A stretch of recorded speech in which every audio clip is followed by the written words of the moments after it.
1 Roi, le chapitre 5, le verset 17. Il est dit ceci: le roi ordonna d'extraire de grandes et magnifiques pierres de taille pour les fondements de la maison. Amen. Vous pouvez vous asseoir. Alors mon thème de ce soir, je vais l'intituler comme à l'accoutumée. Nous tirons toujours nos thèmes des passages bibliques que nous lisons. Et ce soir, je l'intitule donc les pierres magnifiques. Nous l'avons lu dans notre texte de base. Dans Proverbe, le chapitre 25, le verset 2, il est dit que la gloire de Dieu, c'est de cacher les choses. Et la gloire des rois, c'est de les sonder. Amen. Il nous est dit aussi dans Ephésiens 5, le verset 31 jusqu'au verset 32. Il est dit ceci: c'est pourquoi l'homme quittera son père et sa mère et s'attachera à sa femme, et les deux deviendront une seule chair. Ce mystère est grand. Je dis cela par rapport à Christ et à l'Église. Ce passage que nous venons de lire, Ephésiens 5, le verset 31, c'est ici l'apôtre Paul qui parle. Et il dit donc que ce mystère était grand, mais par rapport à Christ et son épouse. En prenant donc ce passage, il se réfère à l'Ancien Testament, notamment à Genèse 2, le verset 24. Là-bas, il est dit, je remonte à 23, l'homme dit: voici cette fois-ci, celle qui est os de mes os et chair de ma chair. On l'appellera femme parce qu'elle a été prise de l'homme. C'est pourquoi l'homme quittera son père et sa mère et s'attachera à sa femme, et ils deviendront une seule chair. Il s'agissait ici non seulement de Adam, j'allais dire, mais aussi en réalité de Christ. Parce que ce verset en fait annonçait Christ, le second Adam. Jésus devait donc quitter son père, qui n'est autre que Dieu dans la paternité. Et il devait aussi quitter sa mère. La mère ici n'est autre que la terre, ou le corps de chair que nous portons. C'était donc ça que Christ devait donc quitter pour s'attacher à sa femme. Or la femme ici, c'est l'Église, le corps mystique. Et les deux, donc Christ et l'épouse, devaient devenir donc une seule chair, une seule même personne. Et pour nous convaincre que la femme ici ou la mère ici n'était autre que la terre, nous pouvons prendre le livre de Job. Le livre de Job au chapitre 1 au verset 21. Là-bas, on nous montre que la terre est une femme qui a un sein. Et les couples que nous formons, nous, dans la chair, nous devons donc être à cette image. Voilà pourquoi il est rajouté dans Ephésiens 5, le verset 33. Il est dit ceci, Ephésiens 5, le verset 33, du reste, que chacun de vous aime sa femme comme lui-même, et que la femme respecte son mari. Et donc voilà donc ce que l'apôtre Paul demande, à l'image de Christ. De la même manière que Christ nous aime, et que nous devons respecter Christ, alors les hommes, quand nous nous marions, nous devons également adopter cette façon de faire. Amen. Et d'ailleurs, Jésus de rajouter dans Matthieu 19, le verset 4 jusqu'au verset 6, il est dit, pour ceux qui notent, Matthieu chapitre 19, le verset 4 jusqu'au verset 6, il est dit, il répondit: n'avez-vous pas lu que le Créateur au commencement fit l'homme et la femme, et qu'il dit: c'est pourquoi l'homme quittera son père et sa mère et s'attachera à sa femme, et les deux deviendront une seule chair. Ainsi, ils ne sont pas deux, mais ils sont une seule chair. Que l'homme donc ne sépare pas ce que Dieu a joint. Amen. Ma soeur et mon frère qui m'écoutent, ton mariage peut traverser des moments très sombres. Les ennemis se sont élevés et tu es au bord peut-être d'un divorce. Mais je viens te rassurer que la volonté de l'homme n'aura pas raison de ton mariage. Car Dieu n'a pas encore dit son dernier mot. Dans Proverbe 24, le verset 16, il est dit que 7 fois le juste tombe, mais il finit toujours par se relever. Pourquoi? Parce que selon Job 5, le verset 19 au verset 20, il est dit là-bas que l'Éternel te délivre 6 fois de l'angoisse. Il te délivre donc 6 fois de l'angoisse et 7 fois en réalité, le malheur ne t'atteint pas. La situation que vous vivez va encore plus belle vous rapprocher. Les difficultés que vous vivez dans votre mariage vont encore de plus belle vous rapprocher. Et l'ennemi ne vous emmènera pas donc au divorce. Et peuple de Dieu, comme Dieu est cette chose, nous devons veiller à jamais devenir ce que Dieu a horreur. Ces choses sont mentionnées dans Proverbe 6, le verset 16 au verset 19. Là-bas, on nous montre les 7 choses que Dieu est. Et il a dit ceci: il y a 6 choses. Proverbe 6, le verset 16 à 19. Il y a 6 choses que est l'Éternel, et même 7 qu'il en a en horreur. Le premier, les yeux hautains, la langue menteuse, les mains qui répandent le sang innocent, le cœur qui médite des projets iniques, les pieds qui se hâtent de courir au mal, le faux témoin qui dit des mensonges et celui qui excite des querelles entre frères. Voilà donc les 7 choses que Dieu déteste. Si nous pratiquions encore ces choses, cela montre que nous sommes encore esclaves au rudiment du monde et que nous ne sommes pas encore morts en Christ, comme le souligne Colossiens 2, le verset 20. Et dans Galates 4, le verset 3, il est dit: nous aussi, de la même manière, lorsque nous étions enfants, nous étions tous esclaves des rudiments du monde. Et donc nous voyons que quand nous pratiquons encore les rudiments du monde, nous sommes encore esclaves et nous sommes encore des enfants. Donc, nous devons donc devenir des enfants d'adoption par l'Esprit de Dieu, comme il en est dit dans Éphésiens 1, le verset 11. Et donc nous devons donc devenir des enfants d'adoption. Et si on devient enfant, alors nous devenons des héritiers de Dieu et co-héritiers de Christ, selon Romains 8, le verset 17. Seulement, tant que vous êtes enfant, vous n'êtes pas différent d'un esclave. Nous pouvons le lire dans Galates 4, le verset 1. Il est dit: or, aussi longtemps que l'héritier est enfant, je dis qu'il ne diffère en rien d'un esclave, quoi qu'il soit le maître de tout. Et donc, tant qu'on est encore enfant, on ne peut pas encore jouir de notre héritage. Voilà pourquoi lors de la multiplication des poissons et des pains par Jésus, la Bible mentionne le nombre des hommes qui reçurent la bénédiction, qui reçurent les pains et les poissons. Et la Bible mentionne c'était au nombre de 5000 hommes. Mais vous avez remarqué que les femmes et les enfants n'étaient pas mentionnés. Leur nombre n'est pas mentionné. Ainsi donc, les enfants et les femmes sont placés dans un même groupe. Or, la femme typifie la faiblesse. Et donc, quand on est femme, on est faible. La femme et l'enfant parlent donc de la faiblesse. Voilà pourquoi, à Israël, rappelez-vous, quand Israël s'est tenu dans la vallée de... j'ai oublié la vallée, mais quand il se tenait dans la vallée et qu'il se battait avec Goliath, rappelez-vous la parole de Goliath. Goliath avait demandé à l'armée d'Israël de lui présenter un homme. Et ils étaient incapables de leur présenter un homme. Et cet homme qui vint après n'était autre que David. Et l'Église doit donc devenir un homme afin de jouir des promesses ou de son héritage. Amen. Car être enfant, c'est être une femme, c'est être faible et c'est de vivre selon la chair.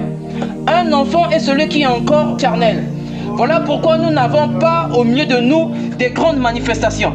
Nous n'avons pas au milieu de nous des grandes choses qui se produisent parce que l'Église agit encore comme un enfant. L'Église n'est pas encore devenue tout un homme. Aussi, nous devons donc enlever au milieu de nous la peur et le doute qui nous freinent. Frère Branham dit ceci dans Le péché impardonnable. C'est prêché en 1954 au paragraphe 33. Il est dit: pensez-y, sans peur. Le plus grand fléau qui existe dans l'église chrétienne aujourd'hui, c'est la peur. Et la raison pour laquelle les gens ont peur, c'est parce qu'ils n'ont pas été enseignés correctement et ne sont pas établis correctement sur l'évangile. Amen. Donc voilà donc, nous devons donc ôter la peur au milieu de nous. Nous sommes donc dans un combat perpétuel avec les œuvres de la chair. Vous devez vaincre, mais cela commence par la puissance de la décision. Et sur cela, frère Branham dit ceci dans la brochure à Kadas Barnea, prêché en 1956 au paragraphe 64. Vous pourriez prendre votre décision maintenant. Vous pouvez prendre votre décision à un autre moment. Mais si le moment est maintenant venu, vous devriez plutôt y répondre. Vous direz: oh frère, je vais, eh bien, je prendrai une décision un jour. Vous devez la prendre. Et donc voilà ce que frère Branham demande, que nous devrions prendre une décision. Maintenant, comme à l'accoutumée, je vais encore tirer ma beauté des traces des brebis. Selon 1 Cantique 1, le verset 2. Je veux ainsi me faire laisser embrasser par la bouche de l'Éternel. Et donc, je vais donc me faire laisser encore embrasser par les baisers de sa bouche. Or, la bouche, il est dit que c'est sa parole. Et son bisou, donc, est tout un enseignement. Selon qu'il est écrit dans Exode 4, le verset 12, il est dit ceci, dans Exode 4, le verset 12, « Va donc, je serai avec ta bouche, et je t'enseignerai ce que tu auras à dire. » Il nous a parlé dans notre test. Je rappelle le titre, il était dit « Les pierres magnifiques ». Amen. Notre test parle donc des pierres qui ont servi aux fondations du temple. Amen. Ou plutôt au fondement et élévation ici des murs du temple. La beauté ici de ces pierres ne réside pas seulement dans sa nature propre, mais plutôt dans son traitement, car elle a été taillée, elle a été sciée et mesurée à la perfection. Et ça, nous pouvons le lire dans 1 Roi, le chapitre 7, le verset 8 jusqu'au verset 11. Il est dit, « Sa maison d'habitation fut construite de la même manière dans une autre cour, derrière le portique. Il fit une maison du même genre que ce portique pour la fille de Pharaon, qu'il avait prise pour femme. Pour toutes ces constructions, on employait des magnifiques pierres taillées d'après des mesures, sciées avec la scie, intérieurement et extérieurement, et cela depuis les fondements jusqu'aux corniches, et en dehors jusqu'à la grande cour. » Verset 10. Les fondements étaient en pierre magnifique et de grande dimension, en pierre de 10 coudées et en pierre de 8 coudées.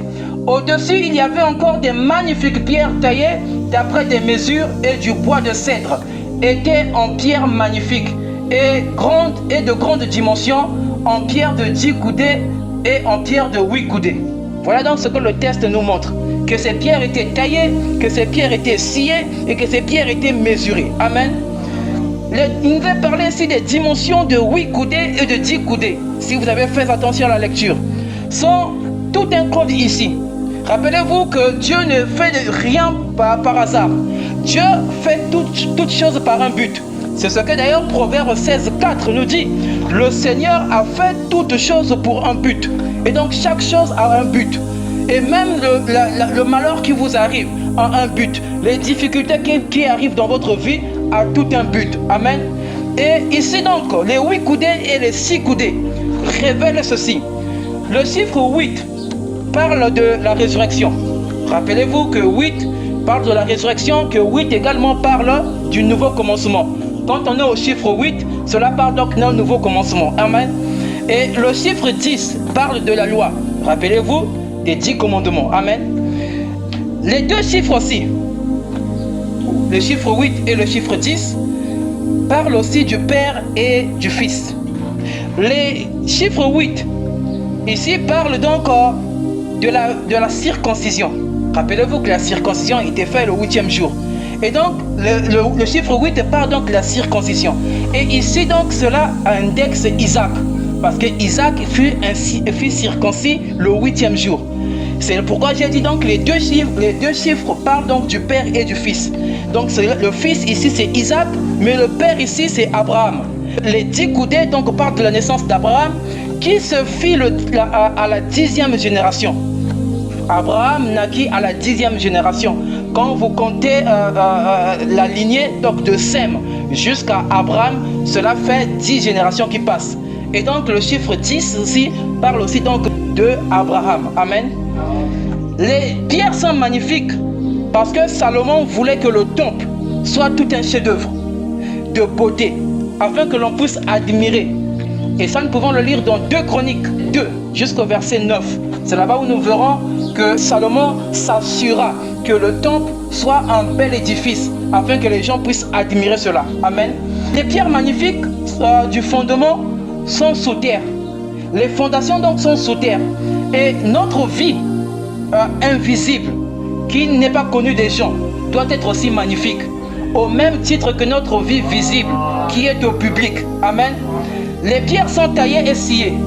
Une pierre pour être taillée, il faut nécessairement le marteau ou le burin de fer. Ainsi, la pierre ne peut pas être appelée magnifique tant qu'elle n'est pas taillée. par le marteau. La Bible contient des pierres magnifiques. Et le message que nous écoutons, le message qui est venu par William Branham, contient aussi des pierres magnifiques. Je veux dire par là, la parole de Dieu est déjà magnifique. Et nous devons simplement la répéter.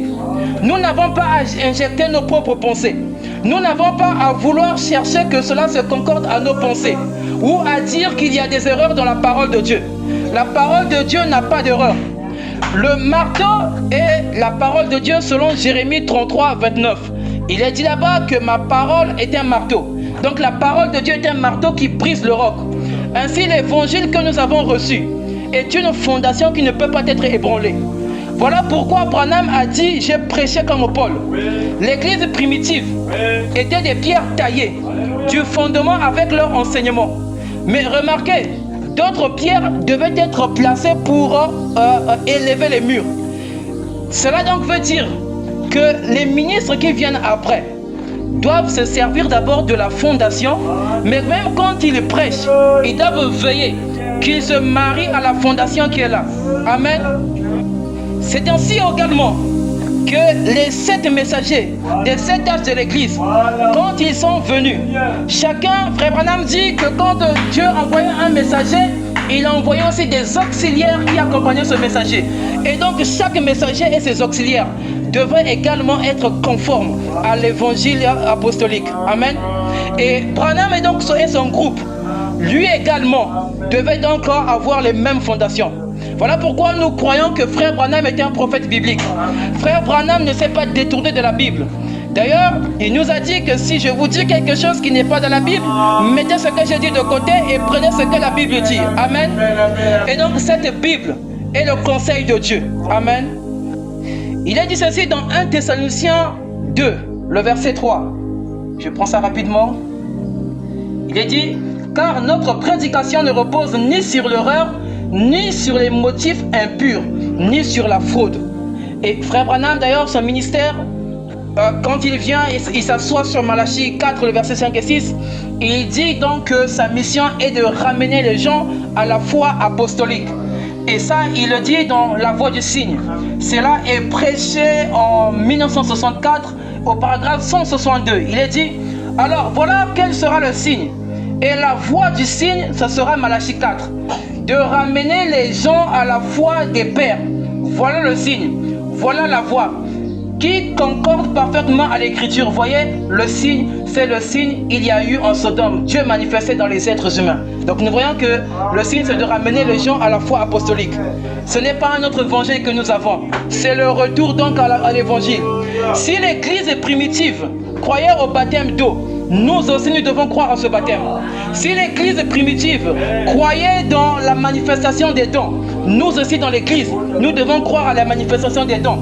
Si dans l'église primitive, on croyait donc à la guérison, nous aussi, nous devons croire que Dieu guérit. Amen. Nous devons donc croire à toutes ces choses, car Dieu est au milieu de son église. Dieu révèle encore les secrets de cœur. Nous ne sommes pas en erreur en croyant toute la parole de Dieu. Et Branham dit d'ailleurs que c'est Satan qui avance au moyen de l'erreur. Et nous ne sommes pas donc de Satan, mais nous appartenons à Dieu. Et nous marchons dans la vérité. Et nous avançons avec elle. Amen. Nous devons donc tous accepter d'être brisés par la parole de Dieu pour être des pierres magnifiques. Nous avons dit qu'ils étaient brisés par des marteaux. C'était brisé par le burin. Et donc c'est le marteau qui donnait la forme à ces pierres. Et nous aussi, pour être donc des pierres magnifiques, nous devons donc accepter d'être brisés par la parole. Amen. Notre évangile ou notre vie doit être toute une prédication. Les pierres n'étaient pas taillées et sciées dans le temple. Non, non. Mais cela était taillé et scié au loin. Cela était taillé et scié dans la carrière. Et la carrière, c'est le monde. Et c'est dans le monde où le Seigneur vous taille au milieu des épreuves. C'est dans le monde que le Seigneur vous taille à travers les coups de marteau de la vie. C'est dans le monde que le Seigneur vous taille avec les ciseaux de la discipline. Et Dieu vous continue à vous tailler jusqu'à ce que vous ayez la forme qui lui plaira. Rappelez-vous qu'il veut que nous soyons une épouse qui n'a ni tache, ni ride, ni rien de semblable. Et nous devons donc devenir des pierres vivantes, des pierres magnifiques, afin que le monde puisse savoir que Jésus est bel et bien ressuscité. Nous sommes donc la preuve de sa résurrection. Amen. Et pour terminer, dans Ésaïe 51, le verset 1, il est dit ceci: « Écoutez-moi, vous qui poursuivez la justice, qui cherchez l'Éternel, portez les regards sur le rocher dont vous avez été taillé, sur le creux de la fosse dont vous avez été tiré. » Et donc nos regards doivent toujours être tournés vers la croix. Nos regards doivent toujours être tournés vers Jésus. Et en cela, il ne me reste plus qu'à vous dire que Dieu fasse de nous tous, que Dieu fasse de toi mon frère, que Dieu fasse de toi ma soeur, une pierre magnifique. Que Dieu vous bénisse richement.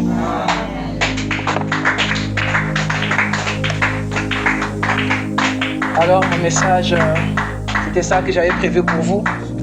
Je crois que cela a béni quelqu'un. Alors nous allons nous lever pour prier.